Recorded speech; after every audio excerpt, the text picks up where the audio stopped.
खबरीलाल का नमस्कार। मैं आनंद शर्मा आप सभी का स्वागत करता हूं हमारे विशेष कार्यक्रम में, जिसका नाम है कहां तुम चले गए, कहानी एक जिंदा दिल इंसान की। इसी के तहत आज हम बात करेंगे प्रेस क्लब अध्यक्ष, मारवाड़ी ब्राह्मण समाज प्रवक्ता एवं खबरीलाल न्यूज़ के संस्थापक स्वर्गीय श्री तरुण जी शर्मा के बारे में, और हम जानेंगे उनसे जुड़े कुछ प्रेस क्लब के मित्रों, उनके संगीत के साथी, कुछ समाजजन एवं उनके कुछ घनिष्ठ मित्रों से कि स्वर्गीय तरुण जी शर्मा का समाज के प्रति क्या नजरिया था, अपने दोस्तों के प्रति क्या नजरिया था, जीवन के प्रति क्या नजरिया था और संगीत के प्रति उनका क्या नजरिया था। आइए हम जानते हैं उनसे जुड़े कुछ लोगों से। पंडित तरुण शर्मा बहुत ही बेहतर और शानदार पत्रकार साथी था। तरुण शर्मा प्रेस क्लब अध्यक्ष के रूप में और सदस्य के रूप में भी बेहद गंभीर और कर्मशील व्यक्ति था। प्रेस क्लब अध्यक्ष के रूप में तरुण सारे पत्रकारों को एक साथ लेकर चलने वाला और जिम्मेदारी से अपना काम करने वाला व्यक्ति था। तरुण शर्मा बेहद ही प्रतिभाशाली पत्रकार साथी था। मुद्दों को उठाकर उसे गंभीरता से निराकरण करवाना वो बखूबी जानता था। तरुण शर्मा के निधन के बाद पत्रकारिता का एक ऊर्जावान साथी हमारे बीच नहीं रहा, उसकी पूर्ति करना संभव नहीं है। तरुण शर्मा के कार्य हमें सदैव याद रहेंगे। श्री स्वर्गीय तरुण जी शर्मा को समाज की तरफ से प्रवक्ता का पद दिया गया था। वो एक कर्मठ कार्यकर्ता थे और अपने कार्य के प्रति बड़े सजग रहते थे। तरुण शर्मा का और मेरा 35 साल का साथ था। जब भी वो घर से निकलते थे तो हमारी पहली चाय और नाश्ता यहीं से होता था। उसके बाद में वो अपनी दिनचर्या करते थे। तो जब भी मेरे पास बगैर मिले, मतलब एक दिन भी उनका मतलब मिस नहीं होता था। मतलब रोज मेरे से मिलना, हमारे साथ उठना बैठना, चाय पीना।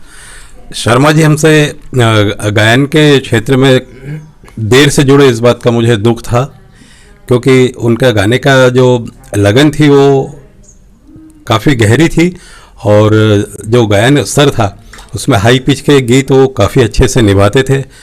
स्वरांजलि ग्रुप में कई बार उन्होंने सहभागिता की है और निश्चित रूप से अच्छे सिंगर भी थे वो। स्वर्गीय तरुण के लिए जितना कहा जाए उतना कम है। ब्रह्म शक्ति होने के साथ साथ वो अपने अंदर बहुत सारे गुण विद्यमान रखता था और उम्र में बड़े होने के बावजूद हम उम्रों की तरह हम लोगों के साथ हमेशा उन्होंने समय बिताया। और तरुण एक अविस्मरणीय शख्सियत के रूप में मेरे साथ रहा है। जब वो पत्रकार नहीं था, ज्योतिष के रूप में मेरी उससे पहचान हुई और तरुण के साथ साथ काम करते करते तरुण भाई पत्रकार बन गए। तरुण भाई के साथ एक ऐसा गहरा सा नाता हो गया कि लगातार ऐसा लगने लगा कि अब ये हमारे अभिन्न अंग है। और एक दिन अचानक वो हमारे बीच में नहीं रहे। वो सदमा आज भी एक गहरे घाव की तरह हमारे जीवन में है और वो निश्चित ही जीवन भर रहेगा। और उनके जीवन काल के अंतिम समय में जो खबरीलाल है उसको कभी नहीं भुलाया जा सकता। और निश्चित तरुण शर्मा एक ऐसे शख्सियत थे जो शायद दोबारा हमारे बीच में नहीं होंगे। मैं दिल से, हृदय से उन्हें श्रद्धांजलि अर्पित करता हूं और ऐसे पलों को याद करता हूं जब तरुण भाई ने हमारे साथ बहुत अच्छा पल बिताया। स्वर्गीय तरुण शर्मा जी समाज के प्रति सजग रहते थे और समाज में जो वार्षिक श्रावणी कर्म होता है हमारे समाज में, उसमें उन्होंने 2018 में अपने जो ब्राह्मण समाज के बच्चे हैं उनके जनेऊ के प्रोग्राम में उन्होंने पूरा अच्छा काम किया था। और उनका आगे भी यही सोच रहती थी कि हमारे समाज के बच्चे जो हैं वो आगे बढ़ चढ़ के हर काम में हिस्सा लें। जी बहुत जिंदा दिली इंसान थे। उनके बारे में सोचना हमारे लिए बहुत दुख की बात है, लेकिन जब भी कुछ भी काम हो एनी टाइम खड़े रहते थे और सभी के बीच में खुश मिजाज थे और जैसे भी काम हो सुख दुख के काम में हमेशा तत्पर तैयार रहते थे। वो अजय शर्मा जी जो मेरे परम मित्र है, उनसे शर्मा जी के संबंध थे और वहाँ से हमारी मुलाकात हुई। इसके बाद वो गहरी दोस्ती में बदल गई और संगीत के प्रति उनका बहुत ज़्यादा लगाव था और उनके पास में संगीत के लिए मैं जाया करता था और वो भी मेरे घर आते थे। उनकी यादें हमेशा जहन में रहेगी। सबसे पहले तो दिवंगत तरुण शर्मा को श्रद्धांजलि। एक ऐसा दोस्त, एक ऐसा पत्रकार सेंधवा शहर ने खोया जो हर किसी के सुख दुख में साथ खड़ा रहता था, हर किसी से विनम्रता से मिलना और अपनी चीर परिचित मुस्कान के लिए जाने वाले तरुण शर्मा को फिर से एक बार श्रद्धांजलि। मेरे बाद तरुण शर्मा प्रेस क्लब के अध्यक्ष बने थे और हर बात में मेरे से राय लेना, पूछना और अपने कामों को अपने अलग तरीके से करना, अंदाज से करना और चीज़ों को आगे बढ़ाना, पत्रकार हित के लिए सदैव खड़ा रहना और पत्रकारों के लिए क्या कर सकते हैं, क्या बेहतर होता है, ये उनके अल्पकालीन जो अध्यक्ष कार्यकाल रहा उसमें उन्हें करा है। और कई तरह की प्रोजेक्ट उनके दिमाग में थे जो पत्रकारों के लिए करना चाहते थे, लेकिन विधि को कुछ और ही मंजूर था। ऐसा साथी हमने खो दिया, ऐसा समय खो दिया जो पत्रकारों के हित के लिए कई कदम बढ़ाने वाला था और बढ़ा भी रहा था। वो प्रेस क्लब को निरंतर ऊंचाइयों पर पहुंचा रहा था। स्वर्गीय तरुण शर्मा एक भावुक व्यक्ति थे। उनकी भावनाएं सदैव समाज के प्रति समर्पित थी और साथ ही वो समाज को आगे बढ़ाने के लिए हर संभव प्रयास में प्रयत्न थे। उनका सपना था कि समाज द्वारा ऐसे कार्य करे जाएं जिससे समाज के जो छोटे वर्ग के लोग हैं उनको भी उसमें उतना ही महत्व मिले। और इसी तारतम्य में वे चाहते थे कि समाज के अंदर एक संस्कृति विद्यालय को भी अगर हमारा समाज मिलकर करे, सामूहिक परिचय सम्मेलन करे, सामूहिक गरीब कन्याओं की शादी का आयोजन करे, ऐसी कई योजनाएं वो ढूंढ के लाता था। तरुण जी के जीवन में दोस्तों के एक अलग ही मुकाम था।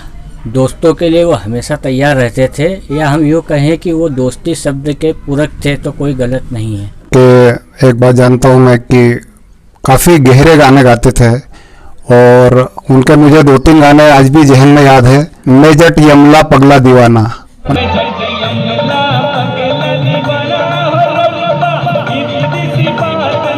ऐसे कठिन गीत जो जनरली कोई लेने की हिम्मत नहीं करता, ऐसे गाने वो लेते थे और काफ़ी हद तक बहुत अच्छा निभाते थे। बहुत अच्छा संगीत में उनकी रुचि थी। तरुण शर्मा जी हमारे पत्रकार साथी थे। पत्रकार हित के साथ ही सामाजिक सरोकार और आम आदमी की पीड़ा और दर्द को अपनी लेखनी के माध्यम से उन्होंने खूब उठाया। गत वर्ष असमय उनका निधन हो गया। आज वे हमारे साथ नहीं है। 17 जनवरी को आज उनका जन्मदिन है। मैं उन्हें विनम्र श्रद्धांजलि देता हूँ। अपने कार्यों के प्रति वे हमेशा समर्पित रहते थे, सजग रहते थे। उनको किसी काम के लिए कभी बोलना नहीं पड़ता था, बिना बोले आगे रह के कर लेते थे वो। तरुण भैया का युवा समय जाना हमारे लिए बहुत अपूर्णीय क्षति है। सामाजिक कार्यों के प्रति उनका उत्साह अनुपम था। हर छोटे बड़े सामाजिक धार्मिक कार्य में वे आगे बढ़कर बड़े उत्साह से और उमंग से सामने आते थे और उन्हें किसी काम के लिए बोलना नहीं पड़ता था। शर्मा जी के बारे में तो एक ही बात कह सकता हूँ मैं कि जिस प्रकार के वो गीत गाते थे वो शायद मैंने किसी से नहीं सुने। और अधिकतर मेरी जब व्यक्तिगत चर्चा होती थी तो वो क्लासिकल के भी बहुत जानकार थे। ये चीज़ मैं आपको आज बता रहा हूँ, शायद काफ़ी लोगों को मालूम भी होगी।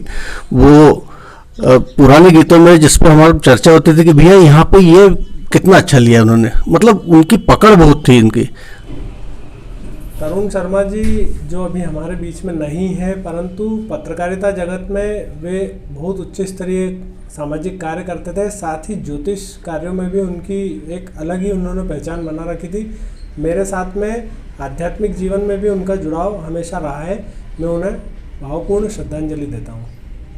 मारवाड़ी ब्राह्मण समाज को उनकी कमी तो खलेगी ही, बाकी उसके अलावा ये था कि हम जो भी मीटिंग ये वो करते थे तो एक प्रशासनिक स्तर पर जो भी रहती थी हमारे को, तो हम सारा सहयोग वही करा करते थे और उसके लिए हम निश्चिंत होकर बेफिक्र हो जाते थे कि भाई ये वहाँ पे पुलिस थाने से परमिशन लेना या जो भी देना वो सारी कमियाँ वो पूरी कर देते थे। भैया बहुमुखी प्रतिभा से संपन्न और कई कलात्मक गतिविधियों के पराकाष्ठा रहे। शब्द भी इतने बड़े नहीं कि उनके कद को छू पाए, बाकी फिर भी बताना चाहूँगा ऐसे कई वाक्य जुड़े हैं। बाकी उनका जो अक्सर गायन में जैसे रुचि थी तो अक्सर जो गाना गाते थे वो जो उनके जीवन से जुड़ा मान सकते अपन। करोगे याद तो हर बात याद आएगी। स्वर्गीय तरुण जी शर्मा जी के न रहने पर हम क्या एहसास कर रहे हैं। एक व्यक्ति ऐसा हमारा दोस्त था जो सबको हंसा देता था। जैसे खटिया में 4 पाँव होते, एक पाँव न रहने पर वो खटिया ही आज अपंग हो गई, न जाने वो कहाँ गया। टीम स्वरांजलि की टीम के साथ में हम देवास गए थे और सभी ने अपनी अपनी प्रस्तुतियाँ रखी। जब स्वर्गीय हमारे शर्मा जी ने जब उन्होंने गीत गाया तो वो ऐसा गीत गाया कि जितने भी वहाँ पे सदस्य थे हमारी टीम के, वे सभी झूम के गाने और नाचने भी लग गए। बहती हवा सा था वो, उड़ती पतंग सा था वो, दुनिया से जाने वाले जाने चले जाते हैं कहाँ, कैसे ढूंढे कोई उनको नहीं कदमों के भी निशान। चिट्ठी न कोई संदेश, जाने वो कौन सा देश जहाँ तुम चले गए।